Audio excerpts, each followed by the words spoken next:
Good morning. Today is March 14th. This is Tony Pizzello, and the class is 5573 Financial Management. I want to first start off by apologizing. I did not have the My Finance Lab opened up like I thought I did. And so let me show you that right now. The My Finance Lab is now open, and I extended the deadline, so it's now due on March 21st. So you still have a whole week to complete those assignments. I want to go through and give you some pointers as it relates to these problems. Let me start off with Chapter 4, and I want to give you a few pointers on number 51.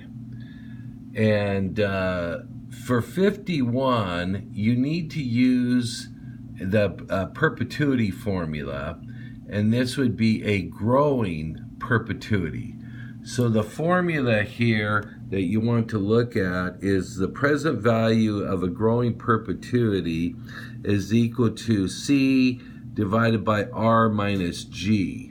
Now C is going to be the payment here. In this case, the number is 21,500. Obviously, your number is going to change when you go to work the problem, but it'll be very similar to this. And so basically, so that's C. R is stated there as the annual interest rate of 6.4%. And again, your particular interest rate will change a little bit, but it'll be similar to that. And then you're going to solve the problem for G, and that's the growth rate. And so there's a little hint on that one. That's number 51, chapter 4. Now let's go over to Chapter 5, and I want to look at problem number 12. For problem 12, you are solving for the payment, and the first thing you need to do on problem 12 is convert it into a monthly. And so in this particular example here, it's 6.23% APR motorcycle loan. And so you divide that by 12, and the monthly rate is 0.51917%.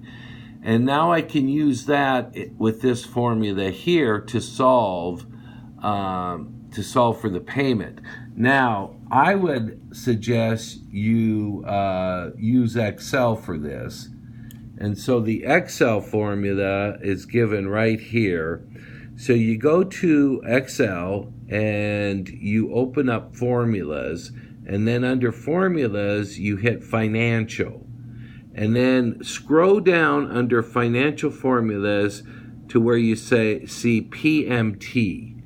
And then under PMT, you will enter this. So the first one is that monthly rate that you just calculated over here, the 0.51917. So that's the first variable to input. The next is the number of periods, which is 60.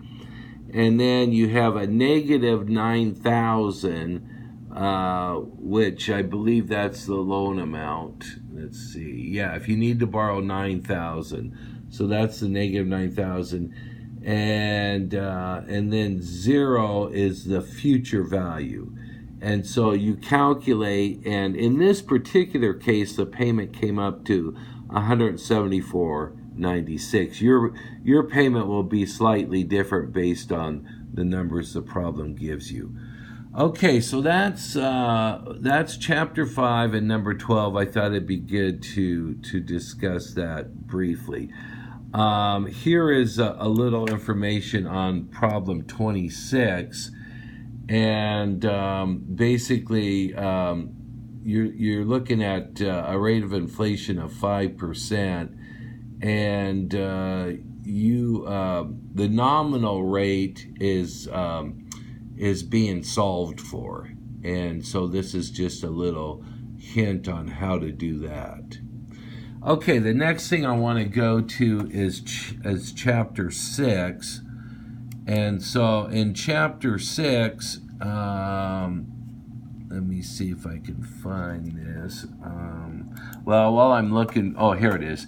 Chapter 6, I think the main one there that you'll want to look at is the first few should be no problem, first few problems. But then on chapter 6, problem 6, and I'm looking at that right now. And so you're going to use two different Excel formulas here. The first one, you're solving for the rate, and that's A. It says, what is the bond's yield to maturity expressed as an annual percentage rate with semi-annual compounding? So because it's semi-annual compounding, you divide the coupon in half, and so here's the rate. The rate formula with the various inputs put into this. It's a 10-year, but it's semi-annual compounding, so that means 20 periods. 40 is the semi-annual coupon rate.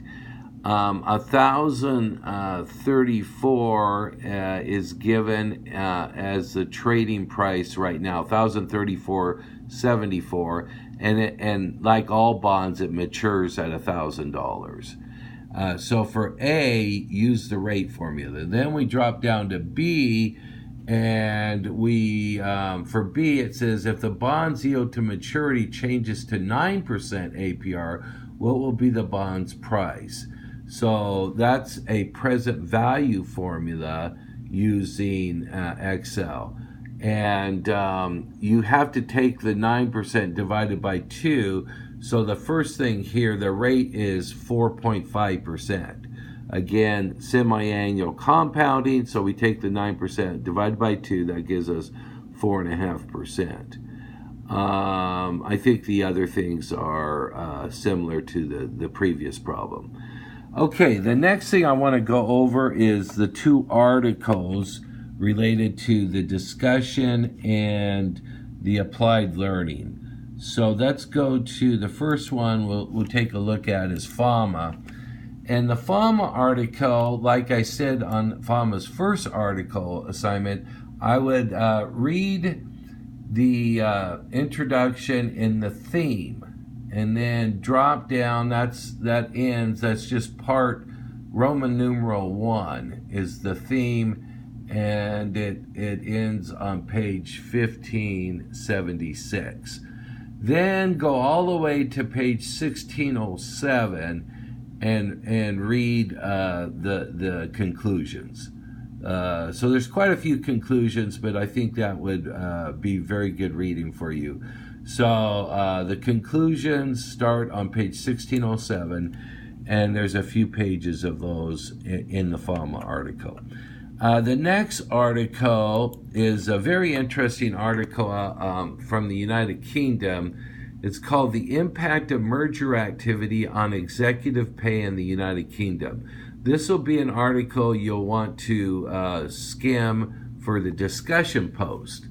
And so start off, read the introduction, and then I think just up the first page and a half or so, and then once again go ahead and jump all the way down to the end of the article for the conclusions, and I believe those start on about page 330, I believe. I'm looking for them right. No. Let's go a little further here. And we're going to get to the conclusions right there. and that's page 335. So read the introduction and the conclusions. If there's any questions related to this, you can email me. And also, if it's urgent, feel free to call me. My cell number is 425-890-4594. And again, this is Tony Pizzolo. I'm in my office at Northwest University. And once again, I apologize for my mistake on the My Finance Lab problems. I'm actually going to open up all the problems for the whole course, and so you can work at your own pace from here on out. God bless you, and take care.